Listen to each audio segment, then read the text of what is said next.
welcome back to goldstocktrades.com. Today we have a new and special guest with us, Jamie Levy. Jamie is the CEO of Generation Mining. Generation Mining owns the Marathon Palladium project in Ontario, one of the most, I think, advanced development palladium, platinum, gold, copper projects in Canada and North America. It can be traded as GENM on the Canadian Stock Exchange, and it also can be traded as GENMF on the OTC for U.S. investors. Thank you, Jamie, for being here with us today and for highlighting Generation Mining and your current activities. Thank you for having me, Jeb, and I appreciate the invitation. Well, I've been following you for a while, and for Kerry Knoll, your chairman. It's just a great management team, first of all, and the timing of the way that the company is able to acquire projects, top-notch projects, very special projects at the right time. Talk to us about your team, Generation Mining, why it's a step above really many of the other junior mining companies, and your track record of success of selling these projects and selling these companies to major mining companies, so that investors can see a little bit about what makes Generation Mining special. Well, that's a nice intro, Jeff. Thank you very much. Just as a quick background, Kerry and myself started a company called Darnley Bay, and we acquired a project called Pine Point. We bought that in the end of 2017. We ended up selling that to Osisko Metals at the beginning of 2019, I believe my timing. The dates could be right. But, Kerry's been successful a lot. He's sold many mining companies as well. So when we got out of the Osisko Metals, they didn't want to pay us for an exploration asset, so we got a SpinCo company, which started at the beginning of 2018. So I guess my dates on Osisko were wrong. So and then at the beginning of 2019, we acquired the Marathon Palladium project from Sibanye. We did a little bit of exploration work, and then at the beginning of this year, 2020, we acquired Drew Anwell. So Kerry and I have some very good experience, but Drew Anwell has a lot of experience. Drew is coming on as our Chief Operating Officer.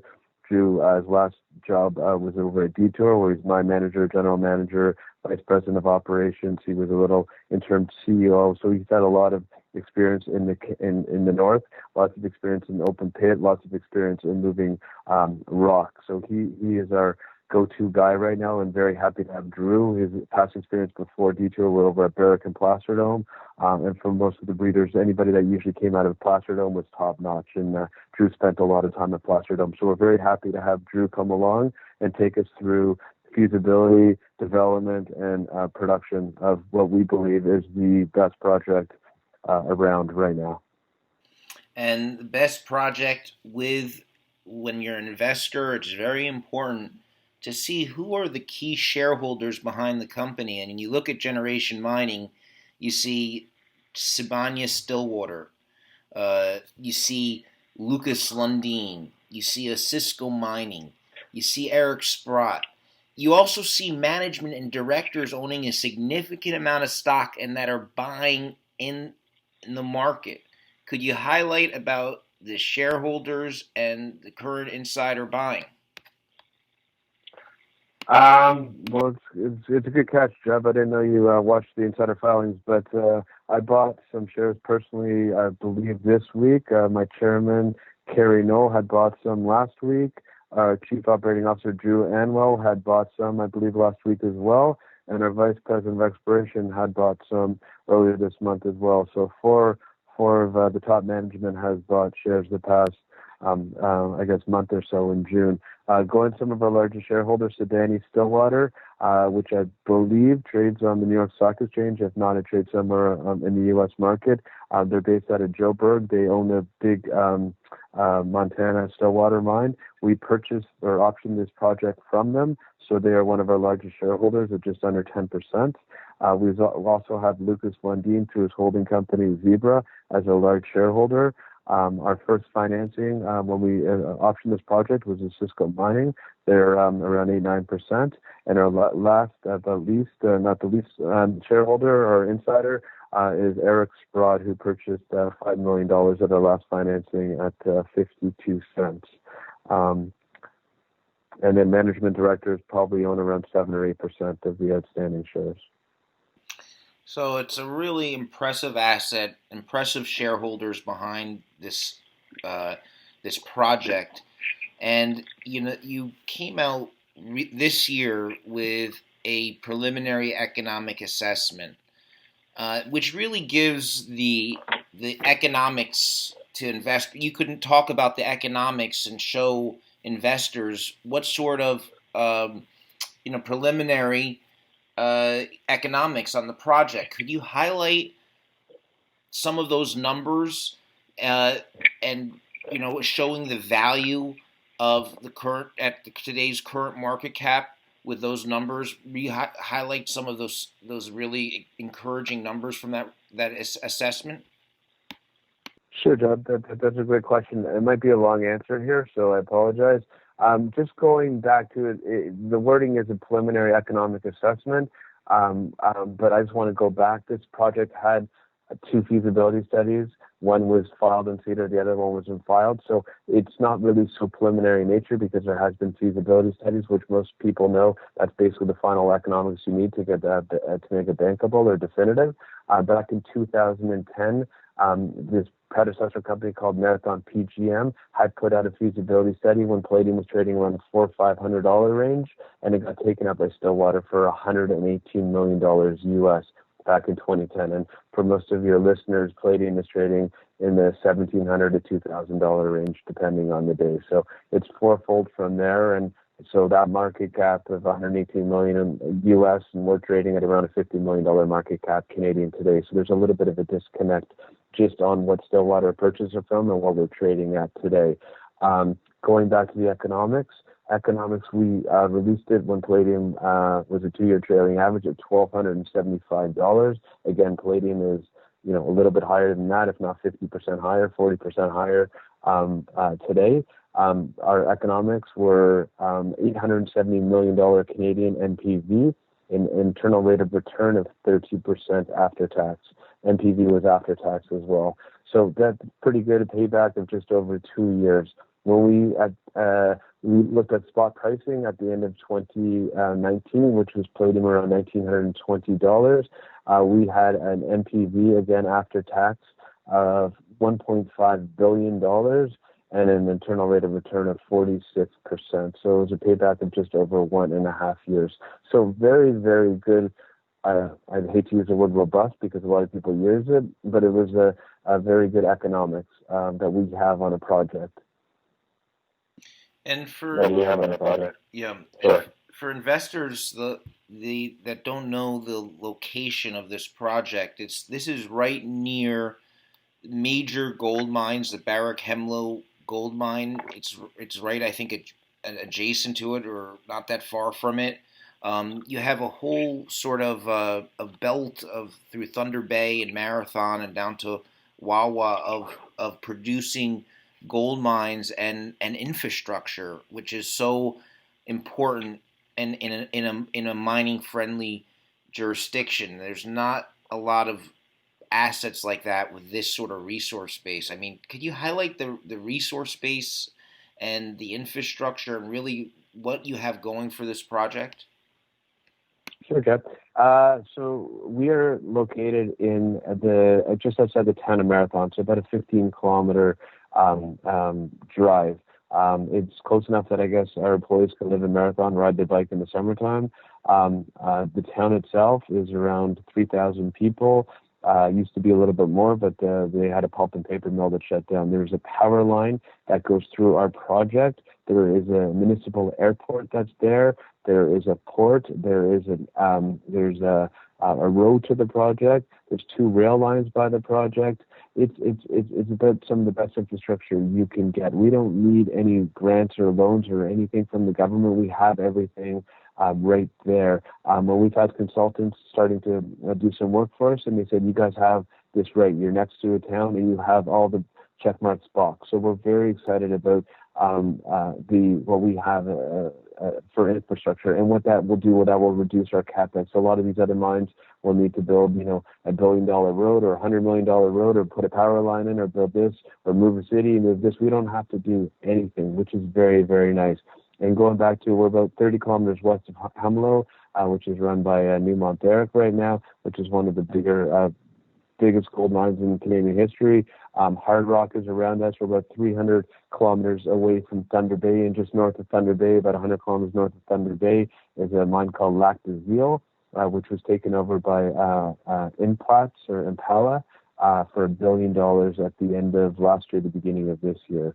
So that's the only palladium producer in Canada, pure palladium. The other one is Stillwater in the U.S. So going back to it, we do the third palladium once we get our permits and we're up in production. So there's really not too much palladium out there right now. And, we've been highlighting Generation Mining, and our first interview with Kerry, the chairman, was back, I think, in July of 2019. And one of the things Kerry mentioned was about the supply-demand of palladium, and his timing was almost perfect in getting this project. We've seen this move and this big move in palladium until this recent coronavirus pandemic. Could you highlight a little bit about having that palladium exposure and the advantage of that? Well, it was better pre-COVID, just to be honest with you, just because most analysts have just shut down the demand forecast for palladium usage right now. So most of the analysts that we've been listening to still anticipate a deficit this year because the supply has fallen. The majority of the palladium comes from Russia and comes from South Africa. South Africa mines have shut down, but they've reopened up to 50% of their workforce, so they're not going to be able to make their forecast. And Russia, which is the big mine called Norilsk, we don't know what they're forecasting right now, but they've had some mine issues with COVID as well. So we anticipate a deficit. We anticipate palladium to trade within this range, but we're hopeful people will get back out there and drive some cars and purchase some cars and get back to their normal life. But as of right now, I don't have too much input of what the palladium price is going to be. Again, going back to our economics, our mine, our PEA was based on $1,275. I'd be happy if it's there, but I believe it's going to be somewhere in the $1,500 to $2,500 range by the time we announce our feasibility study. But for investors that are looking to get exposure to palladium outside of the futures market, pure play, or there was North American Palladium, but they're no longer. They were bought out. Is that correct? Yeah, they're bought up for $1 billion by Impala out of South Africa. Right, and there's a bunch of other, junior, exploration company palladiums that haven't really maybe found stuff yet. But this is much, much more advanced at Generation Mining. Am I correct about that? Yeah, you're very correct. There is a company called Platinum Group Metals. I believe they trade on China Stock Exchange. They were supposed to have a deal with Impala where they were going to earn back in, but Impala walked away. Their economics weren't very good because it was a long payback, but they had a very nice resource. It was a big resource, but that would have been our nearest competitor that probably would be in production about the same time as us. There's another one that Robert Freeland has in Ivanhoe called Platreef. It's very deep. It's underground. I think they're trying to sink a shaft now. I don't know where they're at, but those are probably the only comparable ones, but they're all in underground.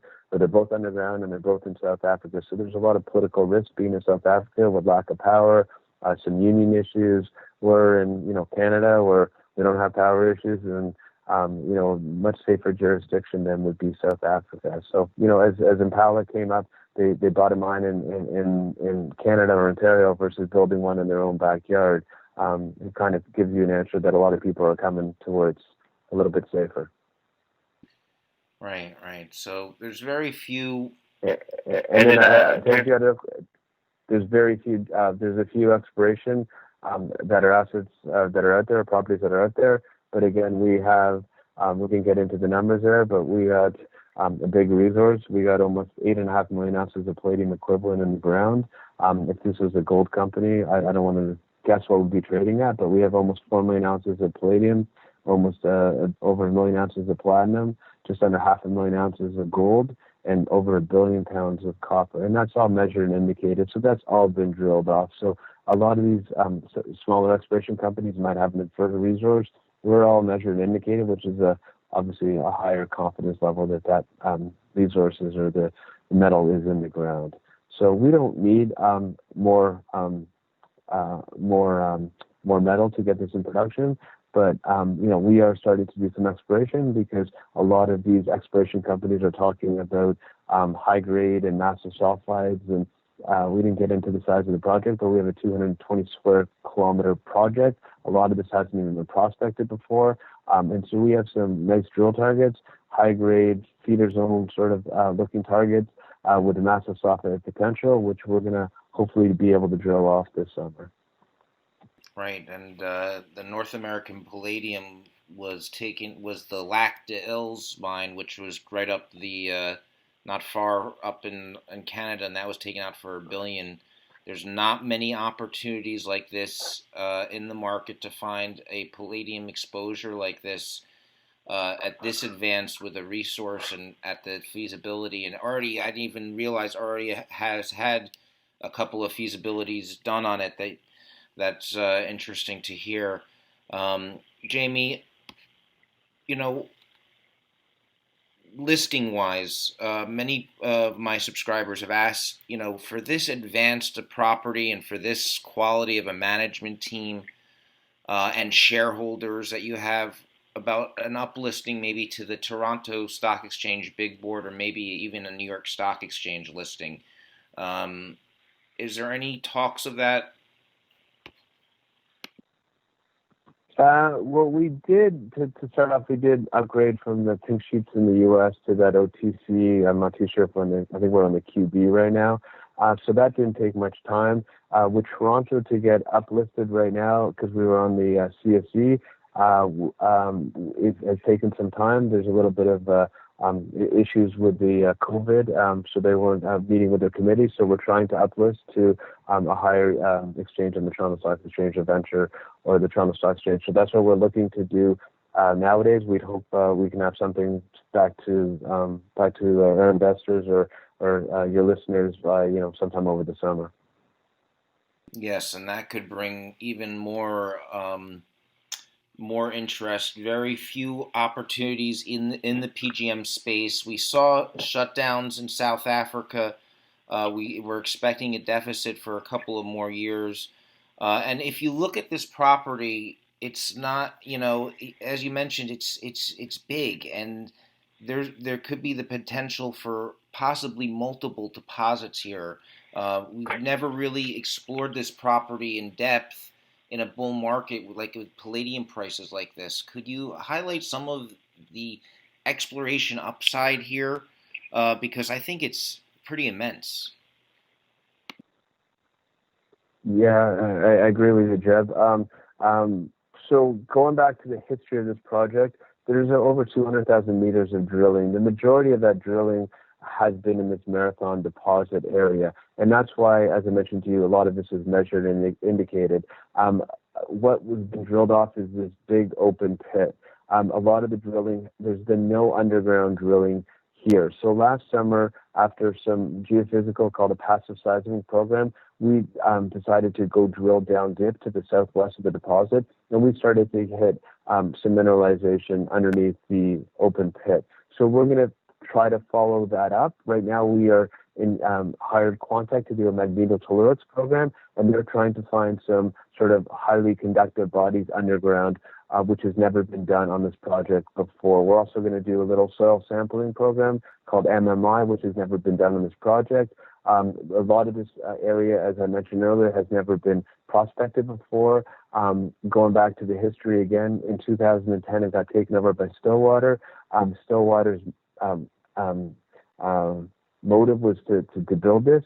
They didn't do any exploration. They finally did, I believe, a little bit of exploration in 2013, and the Savannah took over Stillwater in 2017. They did a little exploration. So basically for 10 years, this project has been neglected for exploration. So there's been a lot of technological advancements and a lot of sort of areas that need to be followed up. So this summer and hopefully in the winter or next summer, we're going to continue to do some more exploration to find some of these high-grade areas. And we believe that there's some more open pit potential in some of these other areas, Sally or Geordie, but we think that there's some potential for these big sort of massive sulfide bodies which have never been drilled at depth. So we have some geological inferences that we could have a sort of an eagle-style deposit. There's which is the old Lundin mine. There's the Lundin mine, which is a high-grade nickel deposit, which is on the south side of Lake Superior. And we have some other areas that we'd like to drill off to find out if we can find these, as you mentioned, some secondary or maybe new mines or new deposits. You know, one of the things that I find so interesting in the presentation is that if you look at the Palladium exploration development companies trade at such a discount, but to the gold companies right now, and so many of these gold and silver stocks have run, but you know you have such a large gold equivalent resource. Could you talk about that and the value for investors, the way that you are compared to gold developers? Yeah, it's a very good question, Trev. We are palladium is a precious metal, as is platinum, and there's a few other ones, but obviously most people just think gold and silver are precious metals. So gold trades. We have an old slide in our presentation where the average for gold companies were trading at $71 an ounce in the ground. We're trading at less than $5 an ounce in the ground. So there's a big discount that we trade to gold developers within Canada or within the rest of the world right now. So it seems like people are interested in gold and silver, and they've left behind platinum and palladium. And for most people, know palladium trades at a higher price than does gold. So we would hope that sometimes that disconnect, or we might have a happy equilibrium coming up. But as of right now, we just want to keep telling people that we believe we're inexpensive relative to our gold companies, and I'll stop banging my head against the table because I can't understand why we trade at such a discount to the gold companies. So it's a good question, but I just don't know the answer why. Well, and that might be one of the reasons why insiders have been buying. But Jamie, we're talking today with Jamie Levy, who's the CEO of Generation Mining. You can get more information by going to their website at genmining.com. They're at the feasibility stage. They're working on their feasibility study, advanced asset, and we have seen a track record of buyouts of acquisitions in Ontario. Recently with the North American Palladium Lac des Îles project that was sold for $1 billion. Generation Mining's market cap today is under $50 million. So there may be, if you do more due diligence and you do more of your own research and go to the website and speak to management, there may be some, we may have a discounted opportunity. Thank you so much, Jamie, for being here with us today and for giving us some insights into the company. And you can get more information at genmining.com. Thank you, Jamie. Is there anything you'd like to say in conclusion? No, I just want to thank you for the interview. It was very good, and hopefully everybody stays safe. And please, as Jen mentioned, have a look at our website. And I'm free for any calls or emails or any other sort of Zoom sort of devices that are around right now. But if anybody needs more information, please don't hesitate to call. And the phone number is 416-567-2440, and you can go to the website genmining.com. You can also email the CEO, jlevy, Levy, at genmining.com. Thank you so much, Jamie, for being here with us today, and wish you a wonderful summer and good news ahead. Thank you so much. I really appreciate it. Take care.